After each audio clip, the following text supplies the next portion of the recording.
नमस्कार, जनता टीवी देख रहे हैं आप और मैं हूं आपके साथ रितेश कुमार गौतम। और वक्त हो चला है अपना प्रदेश उत्तर प्रदेश का और खबरों की शुरुआत करेंगे एक बड़ी खबर के साथ। संगम नगरी में मुख्यमंत्री योगी आदित्यनाथ की मौजूदगी है। संगम नोच पर मुख्यमंत्री योगी आदित्यनाथ ने की है पूजा अर्चना। बड़ी जानकारी, संगम नोच पर मुख्यमंत्री ने की पूजा और मुख्यमंत्री ने यहां पर आरती भी की है। तैयारियों का दरअसल आगामी कार्यक्रमों को लेकर जायजा यहां लिया गया है। कुंभ और माघ मेले की तैयारियों का जायजा मुख्यमंत्री ने लिया है। संगम नगरी प्रयागराज में आज मुख्यमंत्री योगी आदित्यनाथ मौजूद हैं और यहां पहुंचे हैं वो संगम नोच पर। आपको बता दें कि यहां पर संगम नोच वो स्थान जहां बड़ी संख्या में लोगों की मौजूदगी रहती है। गंगा की यहां आरती की गई। सीएम योगी आदित्यनाथ ने तैयारियों का यहां पर जायजा लिया है। माघ मेला और कुंभ मेले की तैयारियों के मद्देनजर सीएम योगी आदित्यनाथ यहां पहुंचे हैं और अधिकारियों के साथ यहां बैठक भी उन्होंने की है। और इसी के तहत तैयारियां दरअसल यहां परखी गई हैं, किस प्रकार की चल रही हैं। तैयारियों को लेकर यहां अधिकारियों से जानकारी भी मुख्यमंत्री योगी आदित्यनाथ ने ली है। संगम नगरी प्रयागराज में मुख्यमंत्री योगी आदित्यनाथ पहुंचे।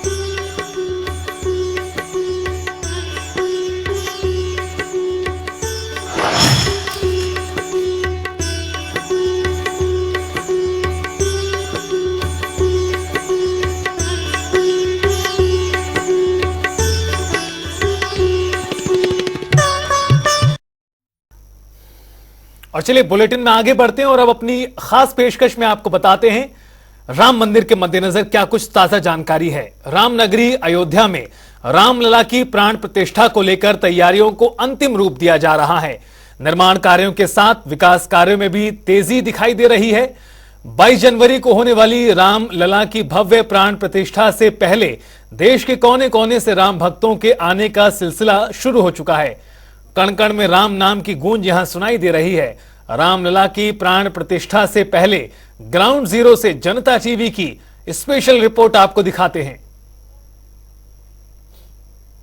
कंकर में शंकर है और उसी मान्यता के हिसाब से भगवान राम के जो बाल स्वरूप की प्राण प्रतिष्ठा होनी है, उसके लिए देश भर से और बाहर से उन शिलाओं की खोज की गई जिनसे रामलला की वो प्रतिमा बननी है। हालांकि ये वो शिलाएं हैं जो देश भर से लाई गई, नेपाल से लाई गई, लेकिन ये वो मूर्तियां, ये जो शिलाएं हैं उनका चयन नहीं हो पाया क्योंकि जो कारीगर हैं उन्होंने बताया कि इनसे बनना संभव नहीं है। लेकिन क्योंकि आस्था का एक केंद्र है तो जो शिलाएं लाई गई हैं उन्हें अब यहाँ स्थापित किया गया है लोगों के दर्शनार्थ, और लोग इन शिलाओं का दर्शन करते हैं, पूजन करते हैं। ये पोखरा से, नेपाल के पोखरा से आई हुई शिलाएं हैं जिन्हें गंडक नदी से लाया गया था। और इसके अलावा आपको मैं आगे दिखाऊं तो ये राजस्थान से लाई गई शिलाएं हैं। इन्हें राजस्थान से लाया गया था और इनके इस्तेमाल की बात थी, लेकिन इनका इस्तेमाल भी मूर्तियां बनने में नहीं हो पाया है। ये राजस्थान से आई हुई शिलाएं इस वक्त आप देख रहे हैं। इसके अलावा देश के अलग अलग कोनों से यहाँ पर शिलाएं लाई गई जो लोगों के आकर्षण का केंद्र है। महाराष्ट्र से जो शिला लाई गई वो आप देख रहे हैं।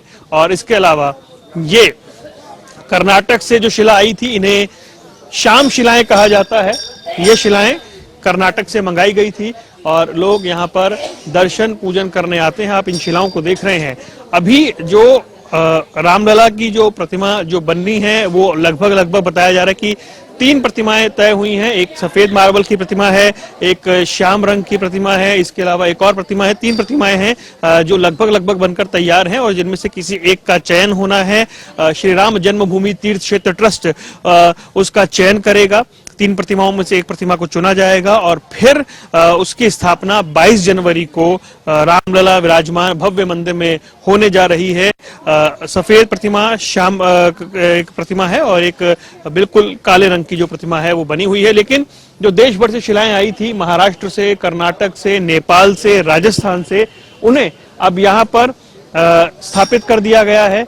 लोग यहाँ पर पूजा करने आते हैं इस कथाकुंज में, जहाँ पर ये मूर्ति निर्माण कार्यशाला है, जहाँ पर मूर्ति का निर्माण चल रहा है। हालांकि उसे अभी सामने नहीं लाया गया है, लेकिन ये जो शिलाएं हैं, आप समझिए किस तरह का प्रयास हुआ, किस तरह से खोज हुई, गंडक नदी से लेकर के और तमाम जगह से शिलाएं मंगाई गई हैं। अंततः वो जो मूर्तियां हैं वो बन रही हैं और इनको अभी लोगों के दर्शनार्थ यहाँ पर रखा गया है।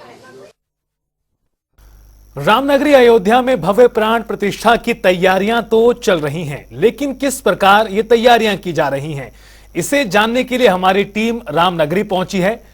कैसे इन तैयारियों को किया जा रहा है और खास होने वाली हैं, आइए आपको एक रिपोर्ट के जरिए दिखाते हैं। अयोध्या में किस स्तर पर कार्य चल रहा है उसके लिए हम आपको लेकर आए हैं मूर्ति निर्माण कार्यशाला में, जहां पर वो तमाम मूर्तियां बनाई जा रही हैं जिन्हें भव्य राम मंदिर में स्थापित किया जाना है। यहाँ जो मूर्तियां बन रही हैं उसमें पूरी जो राम कथा है, पूरी जो राम कथा का सार है वो दिखाया गया है।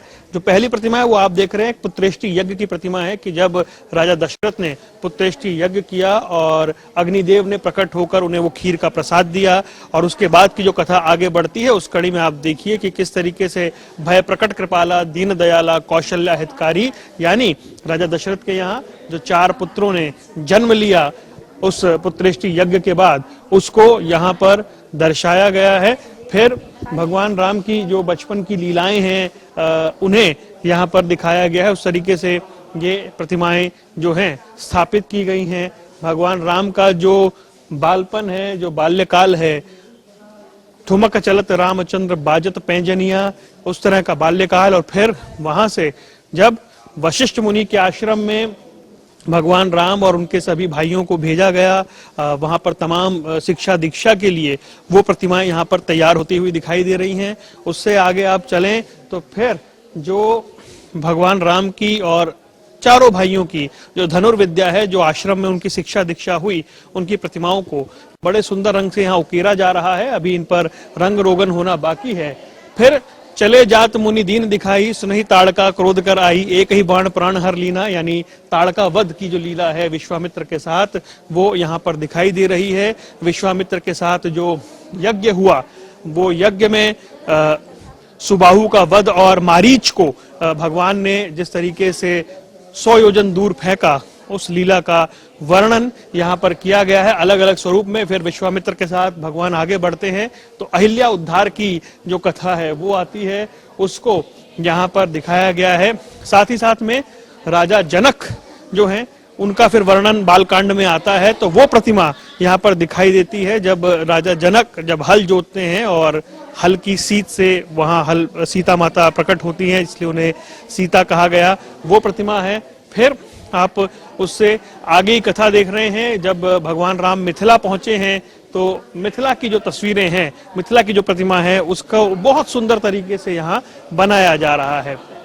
और आगे चलते हैं तो फिर ये राजा जनक का दरबार है और धनुष यज्ञ की जो प्रतिमाएं हैं वो दिखाई दे रही हैं। धनुष यज्ञ हुआ और फिर उससे आगे की कथा है। इस तरीके से आप देखें तो फिर भगवान राम और फिर राजा जनक के दरबार में ये भगवान राम और परशुराम के बीच जो संवाद हो रहा है धनुष टूटने के बाद, उसकी प्रतिमा यहाँ पर नजर आ रही है। इसके साथ ही बालकांड की समाप्ति होती है और फिर अयोध्या कांड प्रारंभ होता है। तो अयोध्या कांड में आप देखेंगे कि कैकेयी की नाराजगी, दशरथ का विलाप और भगवान राम फिर अपने परिवार से आज्ञा लेते हुए वनगमन की ओर जाते हैं। तो यहाँ से राजकुमार राम जो है वो वलकल वस्त्र धारण करके वनवासी राम बनते हैं और यहाँ से वो आगे बढ़ते हैं। उस कथा को आप देख रहे हैं, सभी से आज्ञा लेकर भगवान राम आगे बढ़ते हैं। तो फिर अयोध्या कांड की कथा में केवट प्रसंग जो है वो आता है। केवट के से भगवान जो है वो नाव को पार करते हैं, उस कथा को यहाँ पर आप देख पा रहे हैं। तो सुंदर मूर्तियां जो हैं वो बन रही हैं। फिर उससे आगे भगवान राम का वनगमन, उनके साथ प्रजावासी जहां तक आए थे। फिर ऋषि मुनियों से भगवान राम की मुलाकात होती है वन के अंदर। भारद्वाज ऋषि से भगवान मिलते हैं, उन्हें दर्शाया गया है। अलग अलग ऋषि मुनियों से भगवान मुलाकात करते हैं, उसे यहाँ पर बड़ी खूबसूरती से दिखाया गया है। अभी इन पर रंग रोगन होना बाकी है। फिर चित्रकूट जो है उसको यहाँ बनाया जा रहा है। और आगे चलते हैं तो ये फिर दशरथ का परलोक गमन उस प्रतिमा को भी यहाँ बहुत सुंदर तरीके से बनाया गया है। दशरथ का परलोक गमन है और फिर आगे देखें तो भरत और शत्रुघ्न की अयोध्या में वापसी है और फिर भरत का क्रोध है, शत्रुघ्न का मंथरा को दुत्कारना, उस तरह की प्रतिमाएं बनाई गई हैं। फिर और आगे आप चलते हैं तो ये आप देख रहे हैं, ये जो प्रतिमा है ये भरत मिलाप की प्रतिमा यहाँ पर नजर आती है कि जब राम से भरत मिलने आते हैं वो प्रतिमा है। और फिर भगवान राम का शोक जब उन्हें ये खबर मिलती है कि अब दशरथ जो है वो नहीं रहे, तो उस तरीके से ये तमाम प्रतिमाओं को आप यहाँ पर देख पा रहे हैं। इसके साथ ही ये जो अयोध्या कांड की लीला है वो समाप्त होती है और इस तरीके से निरंतर जो मूर्तियां हैं वो यहाँ पर बन रही हैं। अभी भी निर्माण कार्य बहुत तेज गति से जारी है और फिर ये कथा यूं आगे बढ़ती है। आप सोचिए कि राम मंदिर में जब इन सभी प्रतिमाओं को स्थापित किया जाएगा तो फिर वो लीला किस तरह की रहेगी, कितना भव्य नज़ारा वहां पर होगा, वो इन प्रतिमाओं के जरिए आप दर्शन कर सकते हैं। अभी पूरी राम कथा का संपन्न होना बाकी है। जैसे आप देख सकते हैं कि अरण्य कांड की लीला है और ये शूर्पणखा नासिका भंग जो है वो है। उसके बाद मायावी मृग जो है उसका उद्धार भगवान मारीच का करते हैं, वो आप देख रहे हैं। उससे आगे की प्रतिमाएं अभी बनना बाकी हैं। यानी कि पूरी राम कथा को सुंदर मूर्तियों के माध्यम से राम कथा कुंज में यहाँ पर बनाया जा रहा है। ये जो नई कार्यशाला है ये कार्यशाला बनी है मूर्ति निर्माण कार्यशाला, तो इस तरह से ये विस्तार यहाँ पर दिखाई दे रहा है और इस तरह के कार्य लगातार यहाँ पर निरंतर अनवरत जारी हैं। जैसे जैसे रामलला के भव्य प्राण प्रतिष्ठा की तारीख नजदीक आ रही है वैसे वैसे देश भर से राम भक्त अयोध्या पहुंच रहे हैं। 22 जनवरी 2024 एक ऐसा अध्याय लिखने जा रहा है जिसे शायद सदियों तक नहीं भुलाया जा सकता और कोई भी राम भक्त इसे भूलना नहीं चाहेगा। लेकिन अयोध्या पहुंचने वाले राम भक्तों की सुरक्षा व्यवस्था को लेकर क्या तैयारियां चल रही हैं? जनता टीवी ने इसे जानने के लिए अयोध्या के कमिश्नर गौरव दयाल से खास बातचीत की। देखें। सिर्फ विकास विकास और विकास दिखाई दे रहा है, लेकिन इस विकास के बीच असल में इसको अंजाम कौन दे रहा है, उस तक पहुंचा कौन रहा है, सब कुछ सुनिश्चित कौन कर रहा है कि बेहतर ढंग से हो, ये बेहद जरूरी है। इसके लिए इस वक्त हमारे साथ जो हैं वो बेहद खास मेहमान हमारे साथ जुड़े हैं INS 24/7 और जनता टीवी के लिए। कमिश्नर साहब स्वागत है आपका। नमस्कार। सब कुछ हम देख रहे हैं कि विकास विकास विकास हो रहा है और जाहिर तौर पे आपकी मेहनत इसमें आप सब लोगों की बहुत जरूरी है और वो दिखाई भी दे रही है। ऐसे में रेलवे स्टेशन, एयरपोर्ट हम सभी जगह देख कर आए हैं, तो आपसे समझना चाह रहे हैं कि 22 जनवरी तक का जो टारगेट है ये सब हो जाएगा जिस गति से विकास हो रहा है लगता है, लेकिन फिर भी कितना बड़ी चुनौती है? लेकिन निश्चित हो जाएगा। और आप अभी आई हैं, इसके पहले अगर आप आई होती तो आप देखते हैं कि ये बहुत ही व्यापक स्तर पर काम हुआ है और अब फिनिशिंग स्टेज पे सब चीज़ है। तो आप हम लोग जहाँ खड़े हैं ये धर्मपथ और रामपथ का जंक्शन है। आप देखिए कि पूरा निर्माण पूरा हो चुका है। ये 13 किलोमीटर लंबा स्ट्रेच है और यहाँ पर बहुत लार्ज स्केल पे हम लोग ने लैंड को परचेज़ किया, भवनों को परचेज़ किया, एक्विजिशंस की और डेमोलिशंस के बाद रोड को वाइडन किया गया है और ये सारा काम लगभग 10-11 महीने में हुआ है। इसी प्रकार से धर्मपथ है, ये 8 लेन रोड बन रही है और ये आइकॉनिक रोड है। यहाँ से आप अयोध्या को एंटर करते हैं जब बाहर से जब आएंगे, और इन दोनों को मिला के 2 और कॉरिडोर्स हैं जिनमें काम लगभग पूरा हो चुका है और बहुत सारे कॉरिडोर्स नए प्रस्तावित किए गए, उनका निर्माण भविष्य में चलता रहेगा। परंतु 22 जनवरी तक ये चारों कॉरिडोर सबसे इंपॉर्टेंट हैं ये, और जो भी टूरिस्ट आएंगे यहाँ पे, जो पिलग्रिम्स आएंगे, इन्हीं को यूज़ करते हुए मंदिर तक जाएंगे, तो उनका एक्सेस स्मूथ रहे, कहीं पे कोई बाधा उत्पन्न ना हो, किसी प्रकार की असुविधा ना हो। इन सब चीज़ों को ध्यान में रखते हुए ये सारे कार्य कराए गए। माननीय मुख्यमंत्री जी का लगातार इसमें निर्देशन प्राप्त हुआ है, वो यहाँ पर आके लगातार रिव्यू करते रहे हैं और उन्हीं के देखरेख में और हम लोगों ने, सब लोगों ने मिलकर इस कार्य को अंजाम दिया है और मैं मानता हूँ कि ये काफ़ी हम लोग सफल रहे हैं इसको अच्छा, अयोध्या को बहुत सुंदर और बहुत ही सुगम्य बनाने में। जी। भारत अमृत एक्सप्रेस की जो बात हो रही है, जो ट्रेन की सुविधा है लोगों के लिए, वो कितनी संख्या में आएंगी यहाँ पे और लोगों को कब से उसमें सुविधा मिल पाएगी, कब से बुकिंग्स करा सकते हैं? देखिए, नई ट्रेन को यहाँ प्लान किया गया है, कुछ स्पेशल ट्रेन चलेंगे 2 महीने तक लगभग, और उसके अलावा चूँकि यहाँ पे बहुत बड़ी संख्या में पैसेंजर्स हमारे पिलग्रिम्स आएंगे, तो कुल जो अनुमान लगाया गया अब तक जो रेलवे अधिकारी ने हमको बताया है, तो लगभग 50 से 55 हज़ार पैसेंजर्स रोज आएंगे और जाएंगे ट्रेन के माध्यम से। और उसी प्रकार का हम लोगों ने प्लानिंग की है। रेलवे स्टेशन से लेकर मंदिर तक का भी जो रास्ते हैं उनको भी चौड़ा किया जाएगा और ऑलरेडी वहाँ तक का एक्सेस बहुत बेहतर हो भी गया है। एयरपोर्ट भी चालू होने वाला है और वहाँ भी फ्लाइट्स रोज़ आएंगी, तो रेलवे स्टेशन देखें, एयरपोर्ट देखें, जो हमारा बस के माध्यम से जो बड़ी संख्या में लोग आएंगे, अपने निजी वाहनों से आएंगे, उन सभी के आने जाने के हिसाब से हम लोगों ने तैयारियां की हैं और सारी सुविधाओं को ध्यान। फ्लाइट्स की सेवाएं आम लोग ले पाएंगे कि नहीं 22 जनवरी तक? नहीं, क्यों नहीं, 30 को प्रारंभिक फ्लाइट आ रही है, फिर 6 तारीख से रेगुलर कमर्शियल फ्लाइट्स प्रारंभ हो रही है, आप बुक करके आ सकते हैं। जी जी सर, इसके अलावा और क्या सुविधाएं हैं जो लोग चाहें वो 26 जनवरी के बाद आ पाएंगे? जैसे इन्फॉर्मेशन है या नहीं, पहले भी आ सकते हैं 22 के बाद?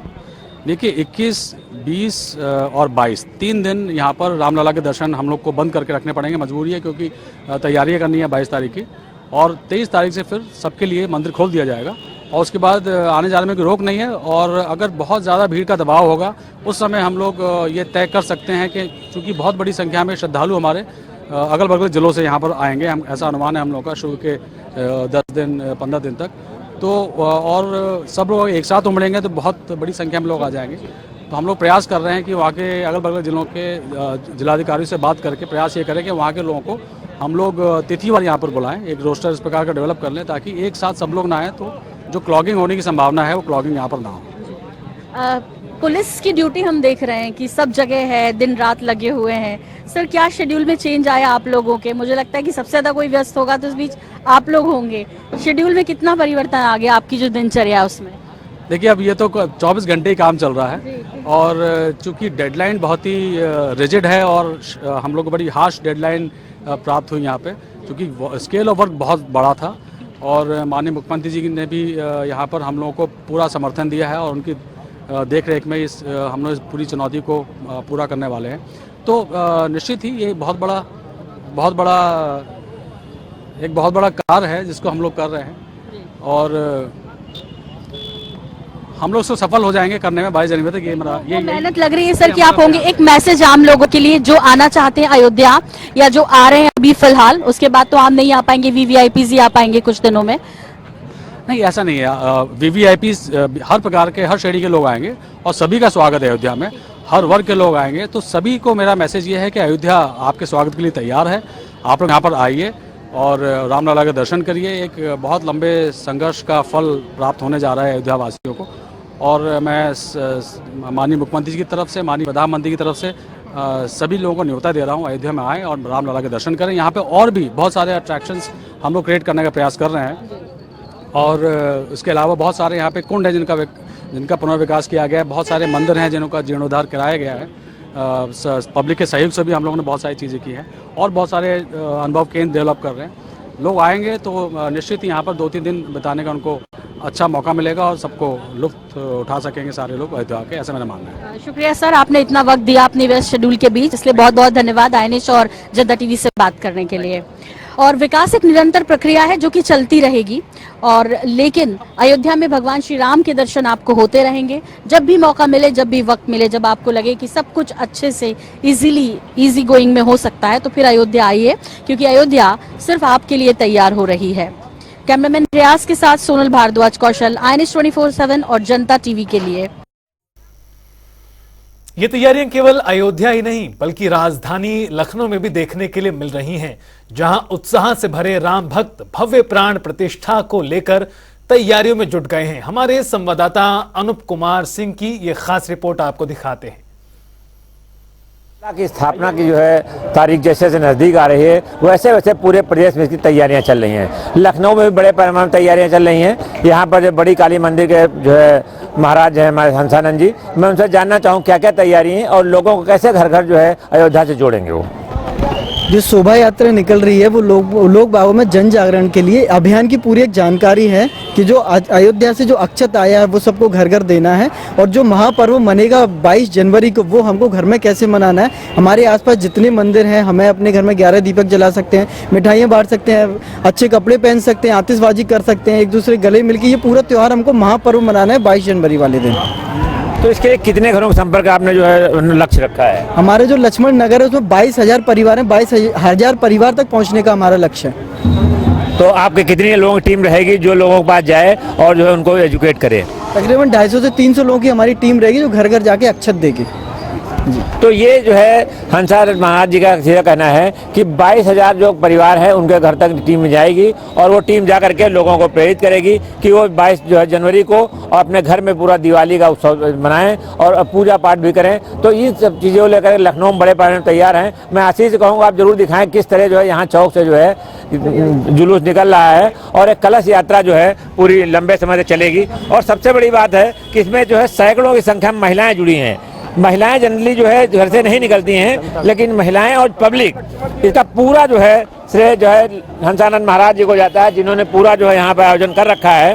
और ये लोगों में उत्साह भी दिखाई दे रहा है कि किस तरह जो है रथ भी तैयार हो रहा है और रथ तैयार होने के साथ साथ जो है लोग उत्साहित हैं, जय श्री राम के नारे लगा रहे हैं और पब्लिक किस तरह जो है उत्साहित है। पूरे इलाके में जो है सड़कों पर जो है बड़ी तादाद में महिलाएं उतरी हैं और कलश यात्रा निकाल रही हैं। ये कलश जो है इसमें अक्षत हैं जो अयोध्या से आए हैं और ये घर घर पहुंचाए जाएंगे। ये महिलाएं जो है कलश लेकर के निकल रही हैं और इन कलश के अंदर ही चावल अक्षत के साथ साथ इसमें जो है तमाम चीज़ें रखी गई हैं, पूजा सामग्री है जो लोगों को दी जाएगी। तो अब ये इतनी बड़ी कलश यात्रा निकलेगी और पूरे लखनऊ में जो है प्रमुख मार्गों पर निकाली जाएगी। लोगों को बताया जाएगा किस तरह राम जन्मभूमि का जो है आगाज होने वाला है और जो 22 जनवरी को होगा तो 22 जनवरी को जो है उसकी तैयारियां कैसी की जाएंगी। तो ये मैं आपसे जानना चाहूँ कहाँ से आई हैं आप? जी हम लखनऊ से यही पास जी। कहाँ तक जा रही हैं? कलश यात्रा में हिस्सा ले रही हैं? जी जी कैसा लग रहा है आपको? अच्छा लग रहा है, आप भी ले लो फोटो। आप बताइए कैसा लग रहा है कलश यात्रा में हिस्सा लेके? बहुत अच्छा लग रहा है। कहाँ तक जाएंगी आप? हम लोग चौक से होके जाके यहाँ चौपटिया होके आएंगे। तो महिलाएं भी खासे उत्साहित हैं और वो लगातार जो है ये कलश यात्रा में हिस्सा लेने के लिए बेताब हैं और प्रमुख मार्गों पर जाएंगी और उसके बाद जो है ये कलश यात्रा पूरी होगी। कैमरामैन अजीज कश्यप के साथ टीएन मिश्रा, जनता टीवी, लखनऊ।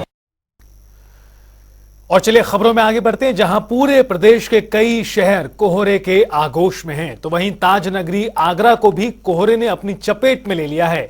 विजिबिलिटी शून्य के बराबर के आसपास है और इसके चलते सड़कों पर हादसे हो रहे हैं। कुछ ऐसा ही नजारा NH2 पर दिखाई दिया, जहां वाहनों की आपस में टक्कर से एक की मौत हो गई तो कई घायल हुए। हमारे संवाददाता ममता भारद्वाज की रिपोर्ट आपको दिखाते हैं। कई प्रदेशों में जहां कोहरे की चादर से पूरे प्रदेश नहीं बल्कि पूरे शहर ही ढके हुए हैं, तो वहीं घने कोहरे को देखते हुए आगरा में भी पूरे ताज नगरी आगरा को कोहरे ने अपनी आगोश में ले लिया है। तो इसी कोहरे के चलते यहां आगरा में आज NH2 पर एक बड़ा हादसा हो गया है। आपको बता दें कि आगरा के NH2 पर झरना नाले के पास ये बड़ा हादसा हुआ है। यहाँ आप मेरे पीछे देख सकते हैं कि तमाम यहाँ 12-13 जो गाड़ियाँ हैं वो आपस में एक एक करके एक दूसरे में टकरा गईं, जिसके बाद यहाँ एक ट्रक ड्राइवर की भी मौत हो गई। यहाँ आप तस्वीरों में देख सकते हैं कि देखिए मेरे पीछे ये मैक्स गाड़ी है और ये मैक्स गाड़ी है, इसमें कई दर्जन मुर्गियाँ थीं और उन मुर्गियों जब गाड़ी आपस में टकराई तो इसमें जो मुर्गियाँ थीं उनकी मृत्यु हो गई। अब मेरे साथ जो मैक्स चालक हैं वो मौजूद है। भैया नाम बता दीजिए। मेरा नाम सुनील कुमार है जी।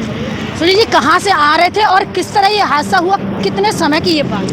ये मैडम ऐसे है लगभग 2-2:30 बजे के टाइम की है। मैं आगरा से माल भरा था, आगरा से तो भर के ला रहे थे यहाँ अपने गाँव जा रहे थे अलीगंज। अच्छा। अलीगंज जा रहे तो मैं आगे अपनी गाड़ी लेके जा रहा, पीछे से वो गाड़ी आई ट्रक, उसने मार दिया और मारने के बाद कुछ देर गाड़ी ऐसी फिसलने के बाद कड़ती चली पलट गई। जब हम लोग नहीं निकल पाए उसमें से तो मैंने कांच तोड़ा, ये सामने का कांच तोड़ के तब मैं निकल चले आए बाहर। तो यहाँ लगभग कितनी गाड़ियाँ ये आपस में टकराई हैं? क्या मानते हैं कारण क्या रहा ये गाड़ियाँ टकराने का? कोई वगैरह ज़्यादा था इसलिए टकरा गई आपस में। मेरी सबसे आगे थी, मैं अपने सिलो लेके जा रहे थे आराम। मैं नहीं ड्राइवर हूँ, ड्राइवर दूसरा है, मैं हेल्पर हूँ। तो जा रहे थे तो पीछे से मैंने ये नहीं देखा कि गाड़ी स्पीड पर आ रही, मैं अपनी साइड दबा के जा रहे थे उस तरफ से। तो पीछे लगी तो गाड़ी पलट गई मेरी। लगभग कितनी मुर्गियाँ आपके मैक्स में थी? मुर्गियाँ लगभग 1-1.5 लाख रुपए की थी। 13-14 क्विंटल माल था मेरा, वो सारा मर गया है। और मरने के बाद यहाँ से गांव वाले जो थे वो ले गए निकाल के। सभी लोग गांव वाले सारी मुर्गियों को ले गए? हाँ गांव वाले ले गए निकाल के यहाँ से। अगर राहत कार्य की बात करें तो कितने बजे से यहाँ राहत कार्य शुरू हो गया था? रात 2 बजे करीब हुआ है हादसा, और अभी सुबह को मुर्गी उर्गी ले गए सब गांव वाले। हाँ, देखिए जिस तरह यहाँ मैक चालक ने ये बताया कि यहाँ जो हादसा हुआ है लगभग 2 बजे की बात है, लेकिन कोहरे की वजह से ये हादसा हुआ है। जब आगे एक गाड़ी जा रही थी तो वहीं दूसरी गाड़ी उससे टकराई और धीमे धीमे करके आपस में जो 12 से 13 जो गाड़ियाँ थी आपस में एक दूसरे के बाद टकराती चली गई। अपने सहयोगी मुकेश के साथ ममता भारद्वाज, जनता टीवी, आगरा। और फिलहाल इस बुलेटिन में इतना ही। वक्त हो चला एक छोटे से ब्रेक का। आप देखते रहिए जनता टीवी।